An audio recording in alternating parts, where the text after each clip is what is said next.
Hello, आज जो है हम फिजिक्स के पार्ट 2 को देखेंगे।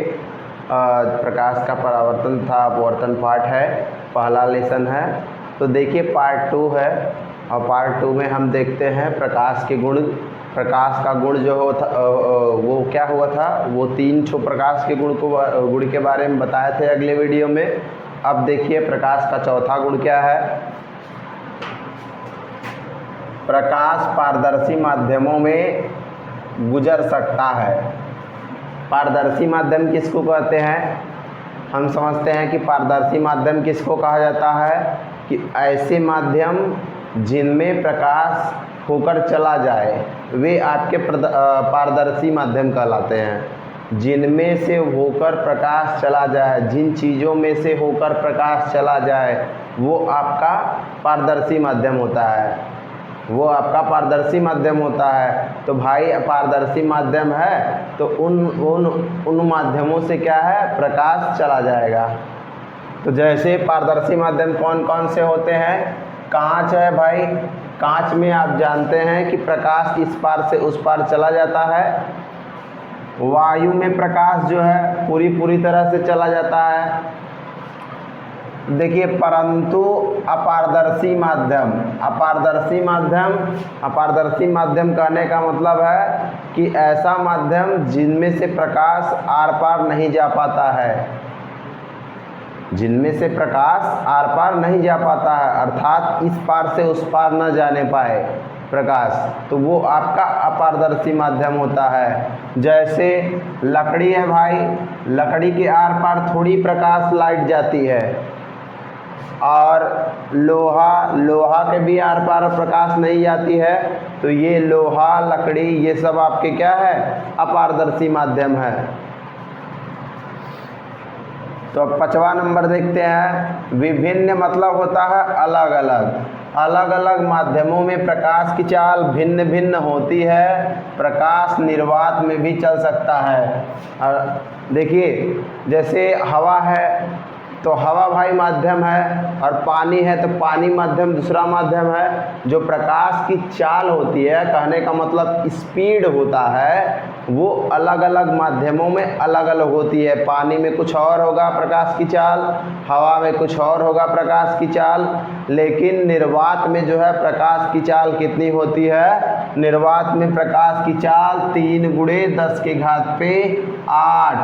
10⁸ मीटर प्रति सेकंड, यानी जो है जो प्रकाश है 1 सेकंड में 3 × 10⁸ मीटर जो है वह क्या है, चलेगा निर्वात में।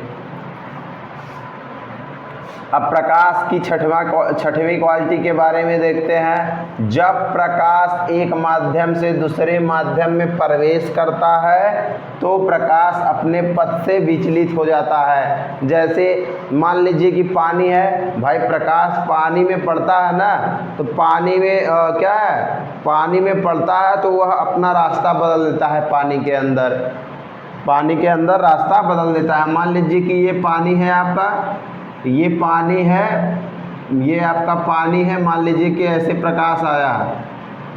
प्रकाश आया तो आने के बाद जो है ये थोड़ा सा मुड़ जाता है। देखिए रास्ता ये है, लेकिन इसका लक्ष्य ये था, लेकिन विचलित हो गया अपने रास्ते से।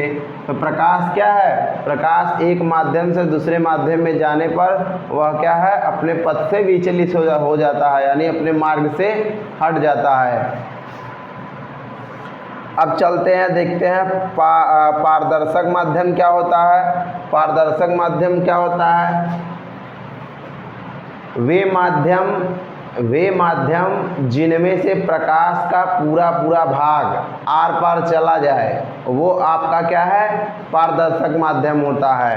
जैसे बात किया जाए क्या है, कांच, शीशे के आर पार पूरा प्रकाश चला जाता है।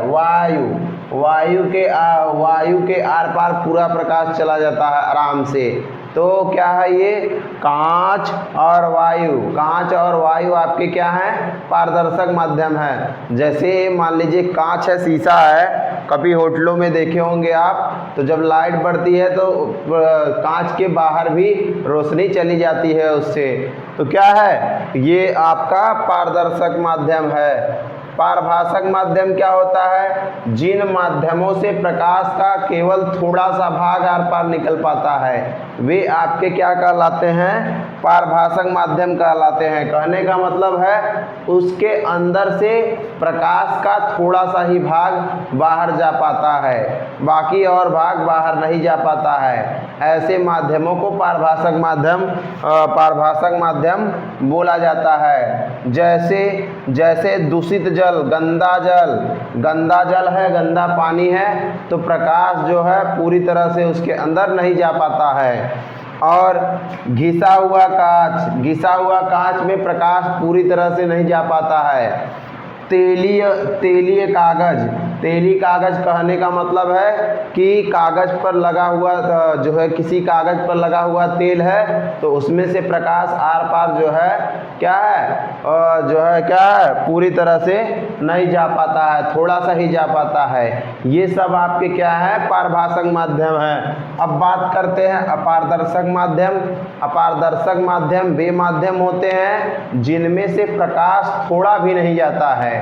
कहने का मतलब है प्रकाश जाता नहीं है, उसके अंदर से जाता ही नहीं है, तो वे माध्यम आपके क्या कहलाते हैं, अपारदर्शक माध्यम कहलाते हैं। जैसे भाई लकड़ी है, तो लकड़ी है, लकड़ी के इस पार से उस पार प्रकाश थोड़ी जाता है, उसके अंदर से घुस के थोड़ी उधर जाता है, नहीं जाता है। जैसे दीवाल है भाई, दीवाल है तो देखिए ये लाइट है ना, ये देखिए लकड़ी है, तो भाई लकड़ी का बोर्ड है तो इस पर प्रकाश पड़ रहा है, क्या पीछे जा रहा है, इसकी रोशनी पीछे जा रही है लकड़ी के पीछे, नहीं ना, तो ये क्या है, अपारदर्शक माध्यम है। ये लकड़ी अपारदर्शक माध्यम है। लकड़ी हो गया, लोहा हो गया, लोहा पे जब प्रकाश पड़ता है तो लोहा के अंदर से थोड़ी चला जाता है, तो वो लोहा जो है, लोहा का जो रास्ता है, लोहा है वो आपका क्या है, अपारदर्शक माध्यम है। तो देखते हैं प्रकाश की किरण, लाइट रेस, प्रकाश की किरण क्या होती है। जब प्रकाश किसी पारदर्शी माध्यम में